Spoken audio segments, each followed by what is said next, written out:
Ya, jadi hari ini kami ada di tempat ini untuk berziarah di makam dari orang tua kami, mulai dari makam opung kami.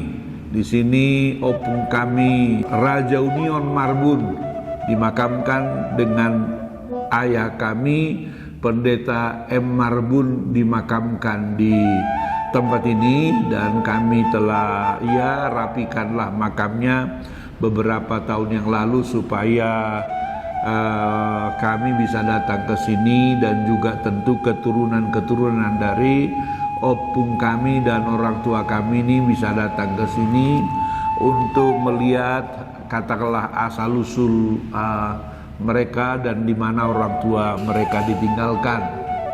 Ini merupakan kesempatan yang baik untuk kami bertujuh anak dari Pendeta M. Marbun dan Ibu R. Borumanulang ini berkesempatan hadir di sini. Ini tentu sesuatu momen yang berharga karena jarang-jarang kami bisa datang berkumpul bersama-sama bertujuh pulang kampung, dan hari ini kami berziarah di sini mengenang orang tua kami ini. Paling tidak memang yang masih kami ingat itu adalah Opung Boru.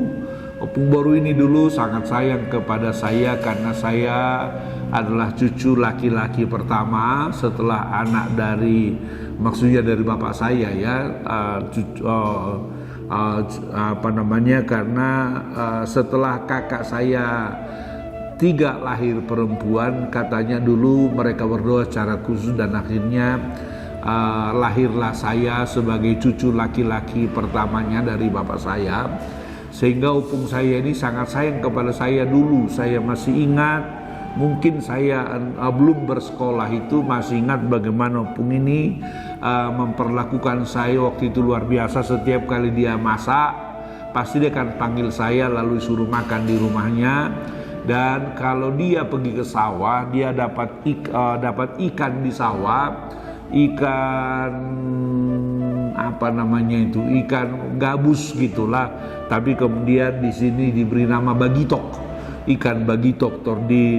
Langsunglah ikan ini dibakar sama opung ini, lalu langsung diberikan kepada saya. Kalau ada cucu-cucunya yang lain minta ikan itu, dia nggak akan kasih itu karena ini untuk si Japarlin ini, katanya begitu. Jadi opung ini betul-betul punya kesan yang luar biasa di hati karena kasihnya yang luar biasa itu. Lalu kami nanti bertujuh masing-masing akan memberikan kesan masing-masing mengenai opung, mengenai bapak dan ibu kami yang dimakamkan ini. Masing-masing kami punya kesan-kesan yang luar biasa. Nah, ini kami hadir di sini, ini merupakan anugerah Tuhan. Saya bertujuh kakak adik. Yang pertama adalah sekarang namanya Opu Jessica, sebelumnya namanya David. Kalau nama kecil dia adalah RCT Boru Marbun gitu. Itu yang pertama. Lalu yang kedua adalah sekarang namanya Opu Marvel. Dulu itu namanya Nayerni karena anak pertamanya Syerni. Lalu sebelumnya itu namanya adalah dulu namanya M Sina, tapi kemudian diganti nama jadi Rosmawani. Rosmawani gitu ya. Jadi masing-masing kami mereka sudah pada punya cucu, ada di berbagai tempat. Nah, tentu cucu-cucu ada yang bisa datang ke sini hari ini, ada juga sebagian yang tidak bisa datang.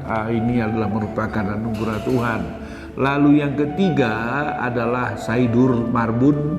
Saidur Marbun ini akhirnya dikenal namanya Nai Elsa. Nai Elsa itu masih mamanya Elsa. Lalu yang keempat, setelah 3 perempuan tadi itu, saya yang keempat, tetapi laki-laki pertama. Makanya tadi saya sangat disayang sama opung saya itu. Waktu itu malah cenderung katakanlah dimanjakan begitulah. Lalu setelah saya itu ada Baker Marbun. Baker Marbun ini sekarang dikenal dengan Amas Septa. Amas Septa karena anak laki-laki tertuanya adalah namanya Septa. Lalu sesudah itu Yohanes Marbun. Yohanes Marbun sudah almarhum adik kami ini, tetapi hari ini kami bersyukur hadir di sini istrinya. Kami panggil dengan Mama Deden karena anaknya adalah Deden Daniel, sebut Daniel, tetapi sudah punya cucu adik kami ini Esra namanya, jadi sekarang panggilannya menjadi opung Esra gitu kira-kira ya. Lalu sesudah itu yang terakhir adalah Purim Marbun, sekarang dipanggil dengan Papa Kesia karena bapaknya anaknya perempuan namanya Kesia. Kami mengenang karya Tuhan mulai orang tua kami ini.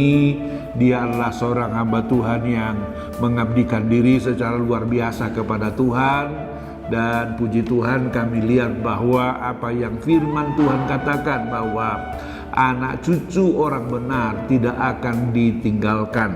Daud pernah bilang begini, dahulu aku muda, sekarang telah menjadi tua, tidak pernah kulihat orang benar ditinggalkan atau anak cucunya minta-minta roti.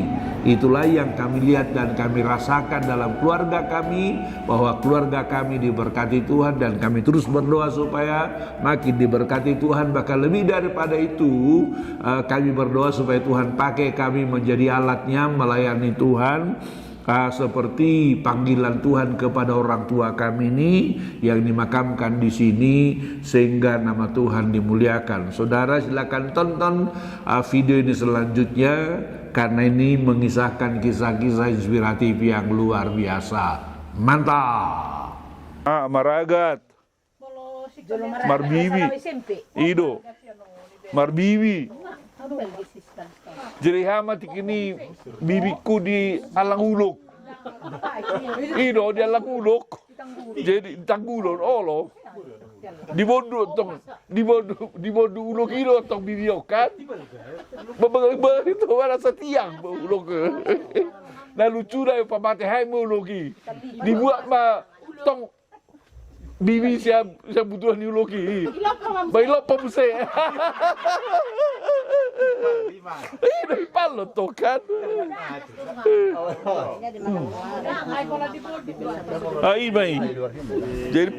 Jadi pengalaman yang luar biasa itu. Jadi bekas-bekas nyuluk penyalang do.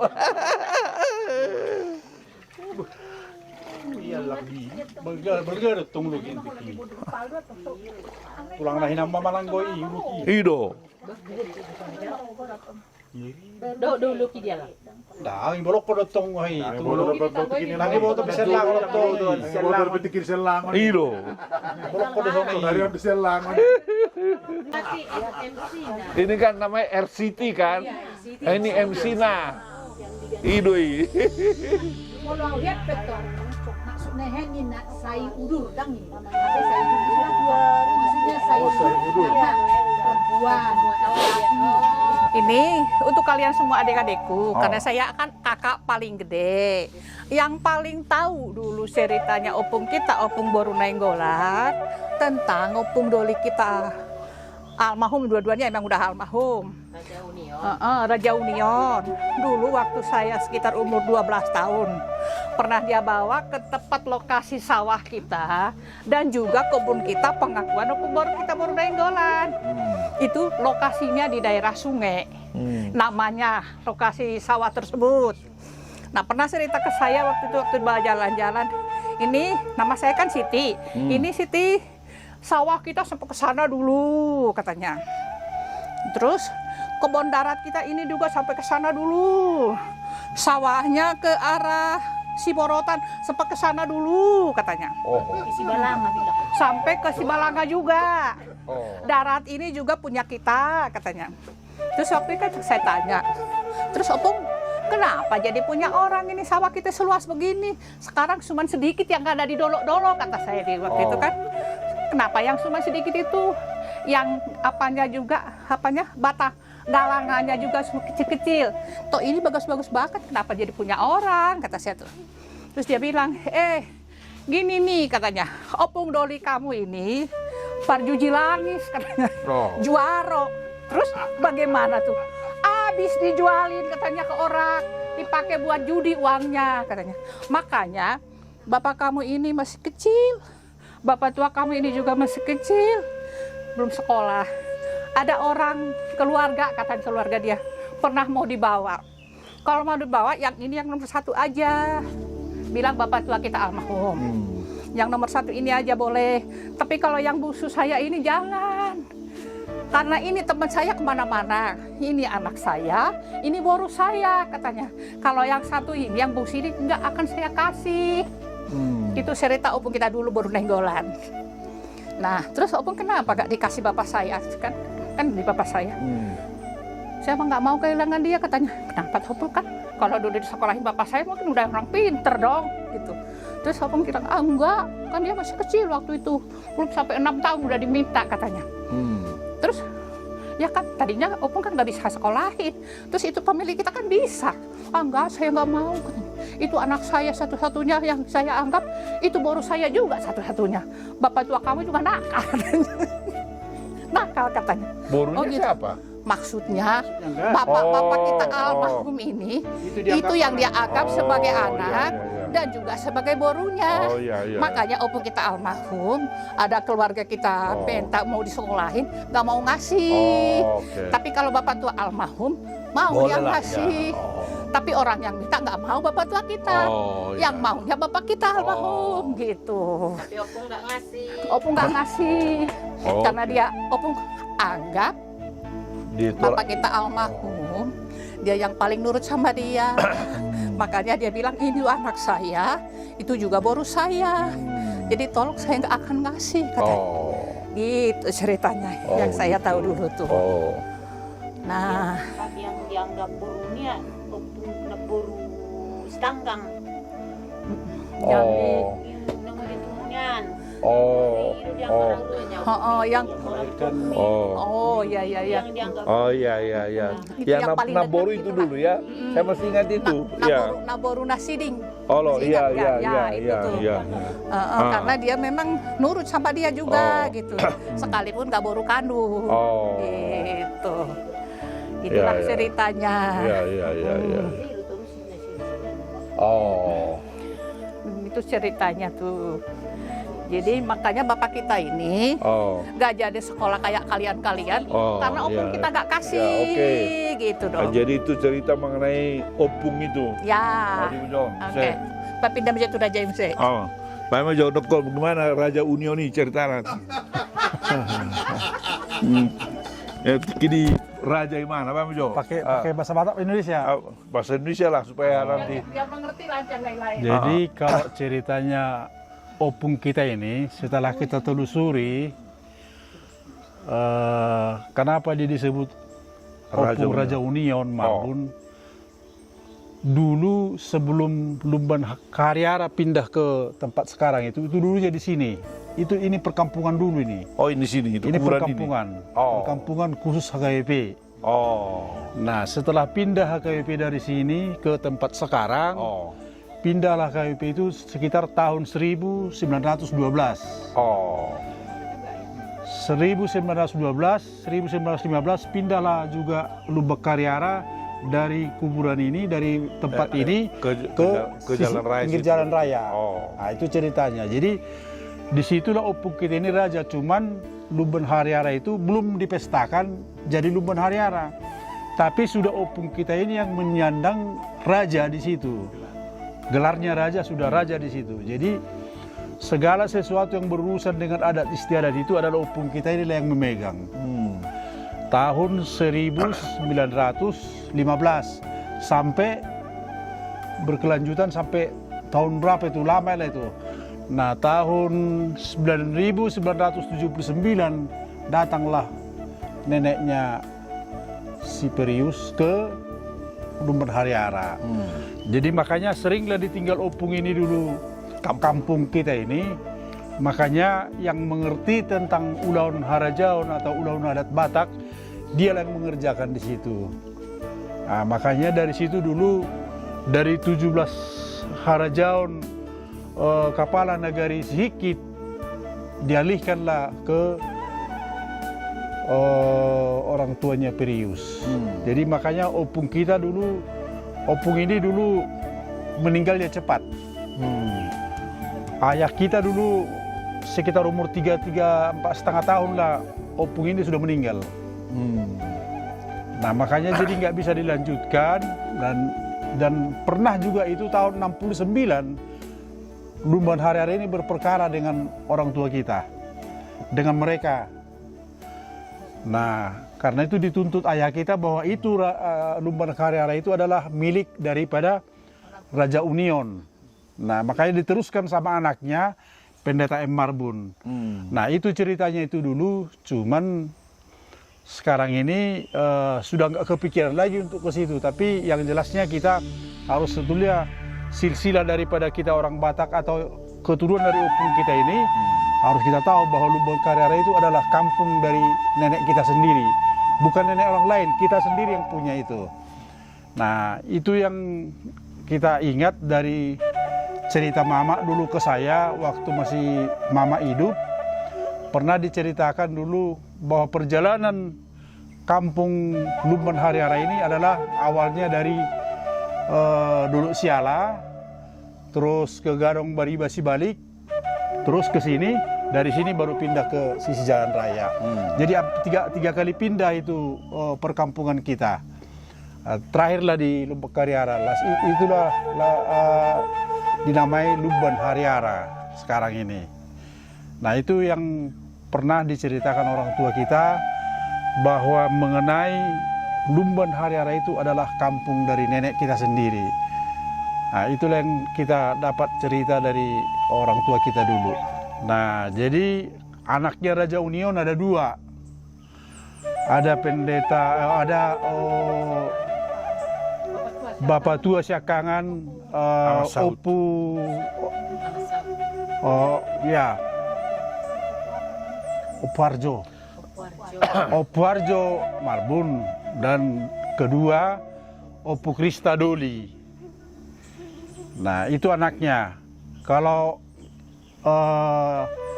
adiknya perempuan atau kakaknya perempuan ini tidak ada punya kakak perempuan dengan adik perempuan, nggak ada.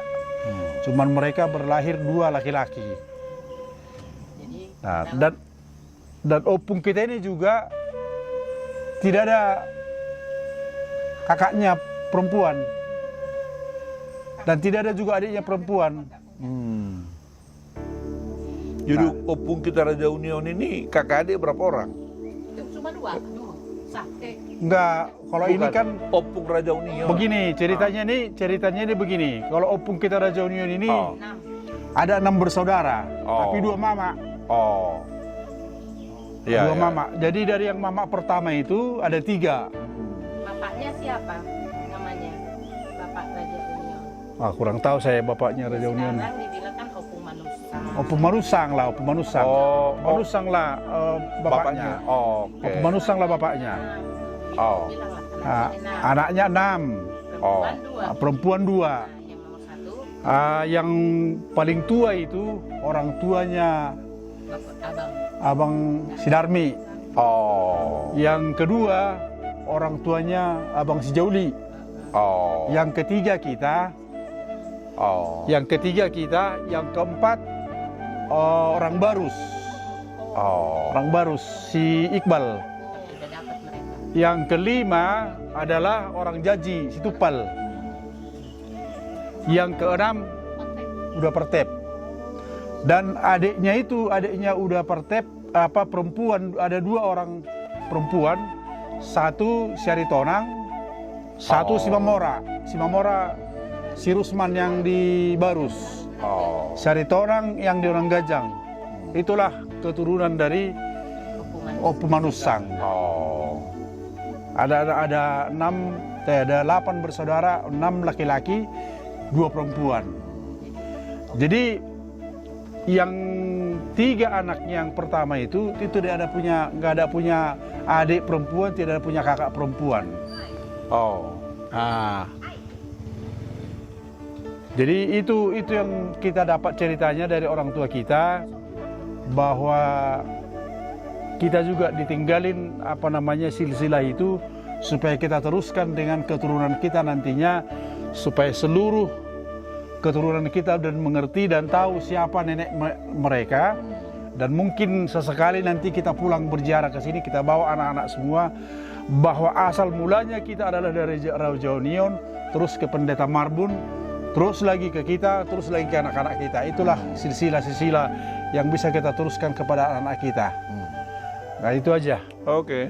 Jadi istrinya Raja Union baru apa? Istri Raja Union baru Nainggolan. Oh. Tahu tuh masih tahu dong. Oh iya. Nah, istrinya Raja Union itu baru Nainggolan. Jadi anak pertamanya Anak pertamanya adalah Opu Harjo, istrinya Boru Simatupang. Dan kedua Opu Krista Doli, istrinya Boru Manulang. Nah, itulah silsilahnya Ya, sama ya. kita. Ya. Oke. Ah. Jadi dulu bagi kamu Hamna. Jadi dulu Opuon ini sayang sekali sama saya ini.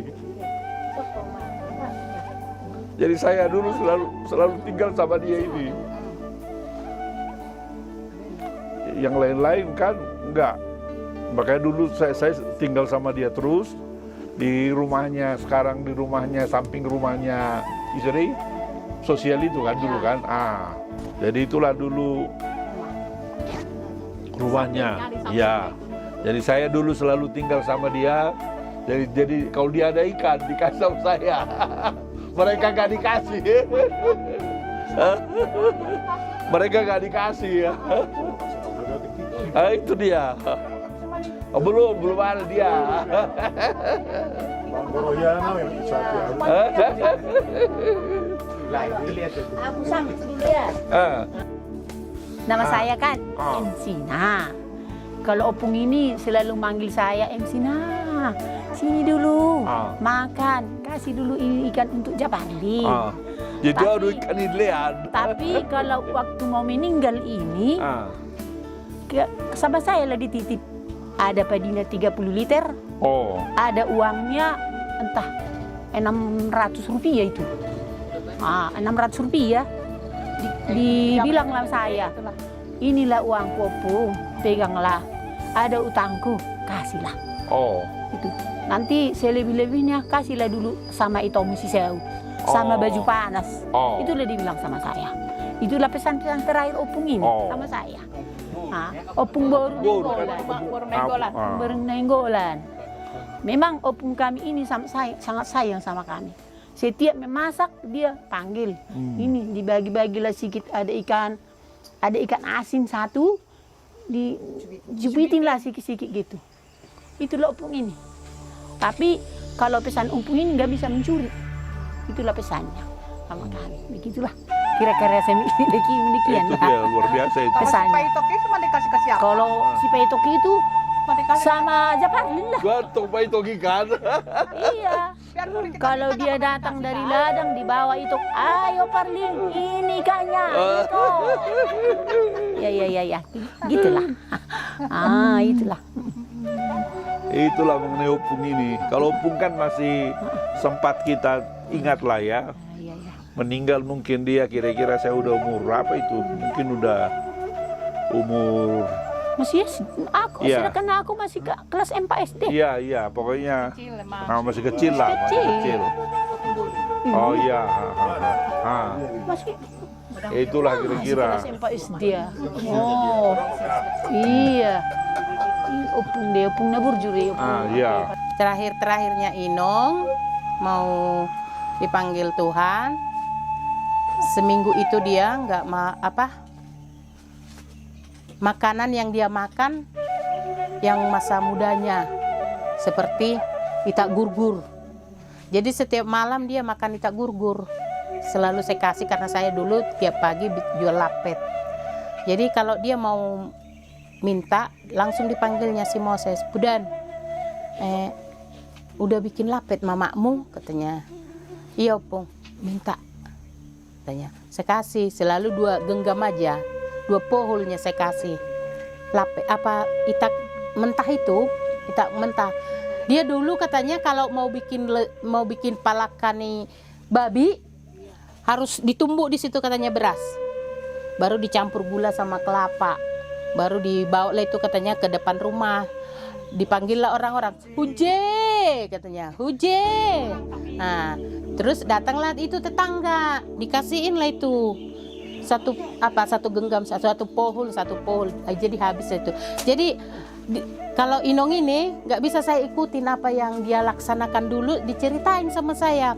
Kalau beli parutan kelapa dulu pernah dari Medan. Enggak kau bikin itak gurgurnya, katanya gitu. Ngapain bikin kita gurgur nang cuma iya asal sehat-sehat pakai omu, katanya. Enggak saya bikin itu. Jadi katanya dulu inang-inang kalau ada sesuatu barang yang mau dia pakai di rumah, selalu dia apakan katanya itu itak gurgur. Jadi Inong ini katanya suka sekali makan itak gurgur. Dia mau katanya 1 liter beras itu ditumbuknya itu di rumah diam-diam untuk bikin itak gurgur. Nah, jadi sudah seminggu dia mau berangkat, dia udah tahu Inong ini dia berangkat. Karena dia persiapkan. Dia selalu doa pagi itu terus itu Inong ini. Saya selalu mendengar. Jadi pas 1 minggu itu saya ingat itu 1 minggu itu dia makan itak gurgur. Selalu dia bilang, Moses, aku masih bisa nambah, katanya gitu sama Moses. Moses lapor saya, Mak, Opung katanya masih bisa nambah. Cukup itu memang dengan kondisi Opung. Karena dia, kalau Inong ini dulu bisa ini 4 bulan gak makan nasi. Dia cuma makan ikan sama roti. Ya, makan ikan sama roti, itu yang dia makan. Jadi saya juga heran, kok bisa ya nasi nggak masuk, tapi masih bisa hidup, masih bisa ya makan gitulah, bisa dia nikmati nasi roti itu sama ikannya. Jadi udah itu nanti dia minta lagi. Tapi dulu sebelumnya itu kemauannya makanan itu kalau potong ayam, dada itu sebelah nggak boleh dipotong, harus utuh. 1 itu. Tapi karena melihat kondisi tubuhnya, dia ada ulu hati, asam lambung, dulu komplikasi, ada tensi, semuanya ada. Jadi selalu makanan yang saya sediakan itu bermasalah buat dia.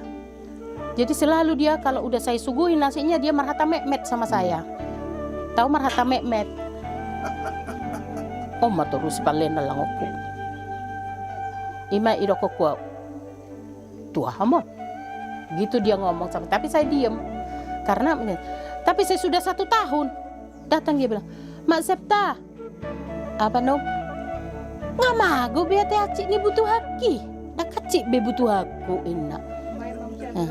Jadi aido Inong alania hadak kulean si panganon na pangido ami aido pangido ni sahiti nikuma. Jadi kan nunga amalumbe jadi sonari nga bebas nga hule be daging. Mau daging, dia do sugur hana tuh. Dia sakit hati sama saya. Kan masih ada daging tadi, iya Inang, masih ada. Tapi sekarang nggak boleh, besok pagi bisa. Saya sudah mengerti Inang ini, dia sudah mau makan, selalu nanya, apa yang bisa aku makan hari ini? Selalu dia bilangin begitu. Aku masih bisa nambah, jadi seperti sahabat. Jadi itulah kehidupannya bertahun-tahun bersama kami, tapi seminggu dia mau berangkat, dia benar-benar mempersiapkan diri, begitu indah dan kita tidak capek dibuatnya.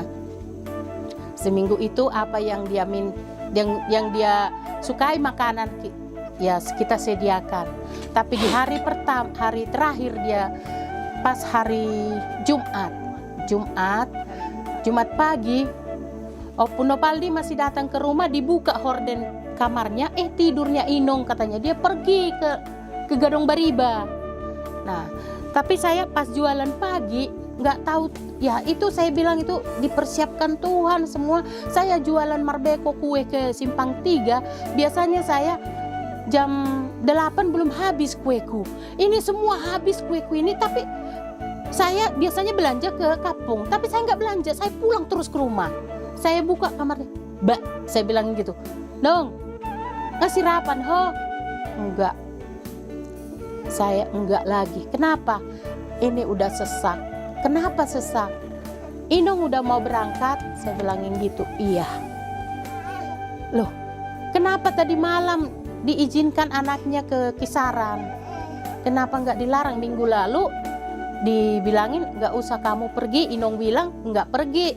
Tahu-tahu Inong masih ada. Sekarang tadi malam kok diizinin Bapak Septa pergi, saya bilang.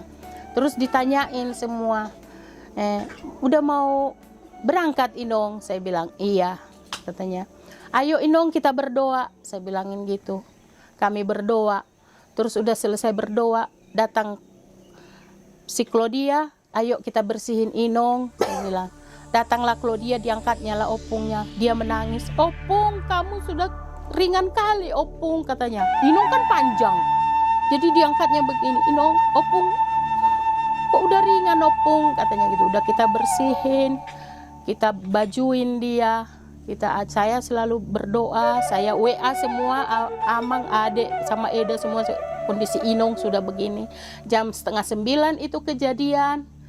Terus kami panggil Ibu Pendeta, didoain. Terus dia bilang sama saya, ambil ini, katanya. Ditunjuklah hajutnya itu.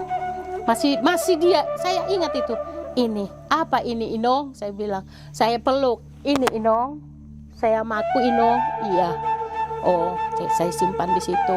Terus datanglah Inang Pendeta, didoainlah, dibilangin, nggak usah tinggalkan lagi mertuamu ini sudah mau dipanggil Tuhan, udah mau berangkat, katanya.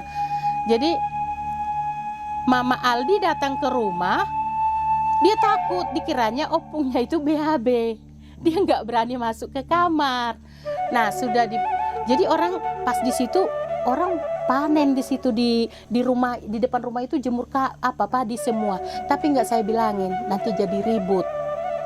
Jadi orang itu juga padinya nanti gimana gitu. Jadi sudah itu saya selalu tetap berdoa.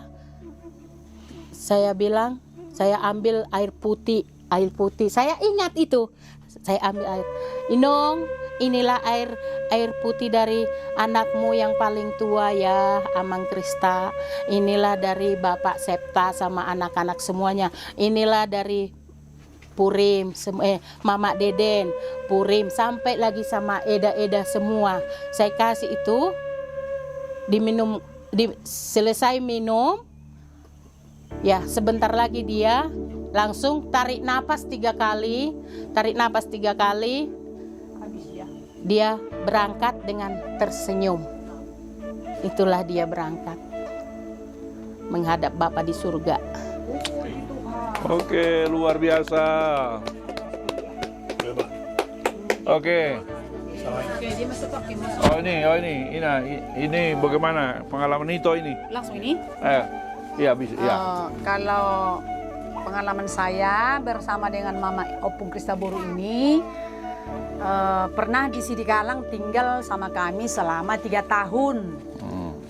Iya, selama 3 tahun itu ya memang ada suka dukanya, karena Inang ini kan orangnya pendiam orangnya. Jadi memang maunya dia, kita suka cerita sama dia, mendampinginya. Kemauannya memang cerita gitu, padahal kita kan gimana lah mau cerita, kerja kan, tunggu setelah kerja lah. Setelah kerja dulu lah baru bisa cerita, bisa ngomong sama dia, kira-kira seperti itu. Namun memang Inong ini dekat memang. Contohnya mau cerita-cerita. Lalu pernah satu saat kejadian Jumat, kami kan kalau di sana itu ada pertemuan pelayan di gereja. Jadi kebetulan habis dari pertemuan pelayan ini ada perkunjungan ke rumah sakit. Jadi pulangnya udah agak telat malam. Nah, baru saya tawarilah dia makan. Marah dia. Oh songoni doh, lama-lama pulang. Katanya nggak ada, ya kan adanya di situ helamu bisa minta makan, ada cucumu. Oh nggak mak, ada ibu hodo, karena memang tahu kau hanya di sini aku bisa.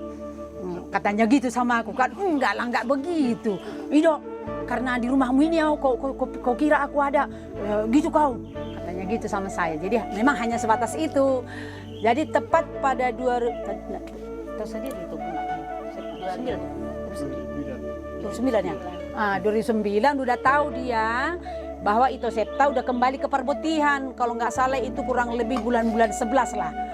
Lalu dia permisi lah, aku tahun baruan di sana lah. Karena sudah ada teman saya katanya. Tapi nanti saya pulang lagi gitu dia. Ngapain lo kok di situ? Gimana nanti Ito Septa mengurus semua? Gak apa-apa, sebentar aja, hanya tahun baruan, Natal tahun baruan. Nah rupanya setelah itu nggak mau lagi dia balik ke Sidikalang dengan alasan nggak bagus nanti kalau meninggal itu di rumah Boru. Nah itulah alasannya. Nah gitu, itulah pulanglah dari Sidikalang tahun 2009 menjadi ke Parbutihan. Nah gitu dia. Itulah suka dukanya yang berhadapan dengan Inong ini, orang tua yang kita cintai. Memang banyak sama cucu-cucunya pun dekat. Apalagi si Simon itu sering karena kan opungnya itu kan sudah lembek-lembek ini, selalu ini ditarik-tarik. Kenapa begini? Katanya kok nggak ada, kok udah tinggal kulit-kulit. Gitu si Simon. Baru kupingnya ini juga selalu ditarik-tarik itu Simon itu. Ini kenapa gini? Kenapa kok udah lembek-lembek? Gitu dia. Memang dekat dia sama cucu-cucunya. Kami dulu kalau makan, kami kan selalu makan. Jadi Inang ini kan nggak apa. Kalau kita makan duluan makanan, baru kita suguhin, dia nggak mau, marah. Dia bilangnya itu teba-teba, teba-teba katanya. Nah, jadi kita pas makan lah, kita sengaja makan dekat tempat tidurnya, makan. Langsung nanti, sementara Inong ini kan udah ditutup sama selimut, mukanya. Pas kita makan, dibuka itu sedikit selimutnya. Nah, dikiranya mungkin lebih enak ikan kita gitu. Yang pertama waktu ke kampung, waktu opung Inang ngasih makan babi, kan dipanggil tuh Hurje, hebat banget ini opung ini, iya Inong ini kok babi dikasih nama-nama semua gitu kan. Hebat banget, gak taunya aku tanya, emang itu babi tuh Hurje bahas. Itu yang pertama. Terus yang kedua, memang dulu waktu di rumah sempat konflik juga sih sama Inong ya, Mang ya. Karena saya kan nggak ngerti terlalu banyak waktu itu bahasa Batak. Jadi waktu ngasih makan, ya karena Yohanes sudah lama di Jawa dan saya orang juga masakan Jawa jadi manis. Nah, iya, tapi Inong nggak pernah mau ngomong gitu, ngomongnya ke orang-orang yang sekampung gitu, tonggihian gitu kan. Ya saya nggak ngerti. Saya kira udah dimasakin, ya masakin suami, ya masakin Inong kan. Ternyata Inong nggak suka, cuma kepengen garam doang sebenarnya. Makan si doanya cuma karena asin doang. Dan satu hal lagi juga, Inong nih seneng juga perawatan muka. Jadi kalau saya pakai perawatan muka, dia selalu tanya apa itu. Ini juga hand body gitu ya. Iya, dia selalu. Jadi apa yang saya pakai dia mau gitu. Jadi ya udahlah berbagi sampai dilulur, di apa itu. Ya, jadi ceritanya Opung Boru Nenggolan ini sangat sayang kepada saya. Mungkin salah satu latar belakangnya adalah begini. Jadi bapak dan mama saya ini awalnya memiliki anak-anak perempuan. Jadi di atas saya itu ada 3 kakak-kakak perempuan. Nah, bagi orang Batak itu kan selain tentu mensyukuri cucu-cucu perempuan, tapi juga kan dalam orang Batak itu sangat mengharapkan cucu laki-laki, karena itu adalah penerus silsilah, penerus nama keluarga dan lain sebagainya. Sehingga lahirlah saya setelah 3 kakak saya perempuan lahir. Nah, karena saya adalah cucu laki-laki pertama, maka Opung ini dulu sangat sayang kepada saya. Dulu dia selalu panggil saya makan ke rumahnya. Nah, dia kan mereka kan berladang. Kalau mereka berladang itu maka mereka dapat ambil ikan gabus dari sawah itu. Dia akan selalu panggil saya dan kasih sama saya ikan gabus itu. Dia nggak kasih ke yang lain-lain, saking sayangnya begitu. Dan saya selalu tidur di rumah opung ini, sehingga betul-betul kedekatannya sangat dalam lah dengan opung ini begitu. Nah, itu hal yang luar biasa saya kira. Kasih opung ini selain juga tentu kasih bapak dan mama, tetapi kalau opung laki-laki ini memang karena meninggalnya muda, jadi kita tidak pernah katakanlah bertemu dengan dia pada waktu hidup. Bahkan juga kuburannya pun dulu bukan di sini, kuburannya dipindahkan ke sini supaya mereka dari satu komplek ini kalau dimakamkan, sehingga kalau kita ziarah tidak ke tempat yang berbeda-beda. Nah, itulah kira-kira kisah mengenai kedekatan dengan opung ini.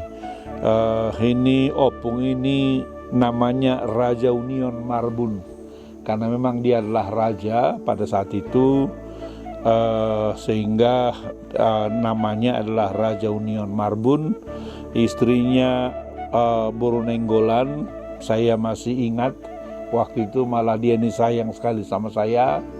Dia dulu selalu mengutamakan saya dibandingkan dengan cucu-cucu lainnya karena saya adalah cucu laki-laki pertama dari bapak dan ibu saya di sana itu, sehingga betul-betul waktu itu saya diperhatikan sama dia. Tadi kami dengan keluarga ada di sini berziarah, mensyukuri anugerah Tuhan, pemeliharaan Tuhan bagi keluarga, dan tentu harapan dan doa kita adalah berkat Tuhan itu selain mengalir lewat orang tua kita, tapi juga mengalir sampai kepada anak-anak dan cucu-cucu kita kelak, karena kita percaya akan firman Tuhan yang mengatakan bahwa anak cucu orang benar tidak akan ditinggalkan, akan disertai Tuhan, akan diberkati Tuhan, dijagai dan dilindungi, sehingga ke depan terus menikmati berkat-berkat Tuhan yang luar biasa. Biarlah peringatan akan kebaikan Tuhan bagi keluarga, bagi opung, bagi bapak dan ibu ini membuat kita terus makin cinta Tuhan, makin dekat kepada Tuhan, dan melayani Tuhan dengan segenap hati dan segenap kekuatan. Tuhan memberkati kita terus dalam anugerah Tuhan. Kami boleh ada di sini ziarah, mensyukuri anugerah dan kasih Tuhan yang Tuhan telah berikan kepada kami sekeluarga, mulai dari opung kami, bapak kami, bahkan kami, kakak beradik. Tuhan berikan kesempatan ada di sini, dan juga berdoa biarlah berkat Tuhan terus tercurah atas kami sampai kepada anak kami, cucu kami, sehingga benarlah apa yang firman Tuhan katakan bahwa anak cucu orang benar akan dipelihara dan ditolong oleh Tuhan. Biarlah itu menjadi bagian kami sekeluarga, bahkan kepada keturunan kami, sehingga kami semuanya dan keturunan kami akan menikmati berkat anugerah yang luar biasa. Terima kasih. Hari ini acara kami serahkan dalam tangan Tuhan. Tuhan campur tangan semuanya, supaya apapun yang kami lakukan tempat ini betul-betul menjadi berkat bagi kami, bagi keluarga kami, sehingga Tuhan dimuliakan, diagungkan dalam nama Yesus. Kami bersyukur dan berterima kasih. Haleluya, sama-sama katakan amin. Ya, ini pulang dari ziarah. Kuburan ada di sebelah sana, setelah sawah ini di sebelah sana kuburan. Pemerintah membangun jalan beton seperti ini sampai ke ladang, supaya para petani dapat mengangkut hasil pertaniannya dengan menggunakan sepeda motor ataupun mobil pickup. Demikian juga petani bisa mengangkut pupuk kandang ke ladang-ladangnya dengan lebih mudah, karena bisa dengan sepeda motor ataupun dengan katakanlah lori yang bisa didorong sampai ke sawah. Semangat para petani. Petani yang semangat pasti akan diberkati Tuhan. Mantap!